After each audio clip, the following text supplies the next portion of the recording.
मुंबई महानगरपालिका निवडणुकीत जागा वाटपाचा तिढा भाजप शिवसेना सामोपचारानं सोडवणार आहे आणि त्यासाठी दोन्ही पक्षातील नेत्यांची एक समन्वय समिती सुद्धा बनवली जाणार असल्याची माहिती सूत्रांनी दिली आहे। या समन्वय समितीत जागा वाटप केलं जाणार तर तिढा असलेल्या जागांचा अहवाल वरिष्ठ नेत्यांकडे पाठवला जाईल।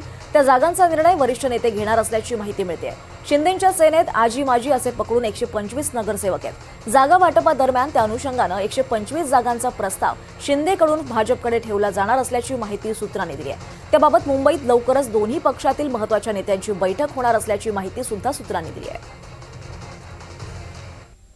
महायुतीनं महानगरपालिका लढली जाणार आहे हे सूतोवाच अनेक वेळा माननीय एकनाथ शिंदे साहेबांनी केलेला आहे आणि शिंदे साहेबांचं मत आणि शिंदे साहेबांची भूमिका ही कायमस्वरूपी महायुतीनंच पुढे जाण्याची राहिलेली आहे।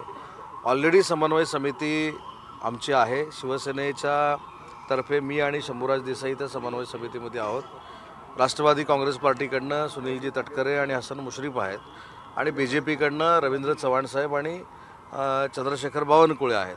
त्याच्यामुळं कदाचित ती समन्वय समितीची बैठक नागपूरमध्ये देखील होईल आणि आमच्या समन्वय समितीच्या सगळ्या सदस्यांचा आग्रह देखील आहे की त्या समन्वय समितीची बैठक नागपूरमध्येच या तिन्ही नेत्यांसमवेत देखील होण्याची शक्यता आहे आणि तशी बैठक झाली तर तुम्हाला अनेक ब्रेकिंग मिळतील।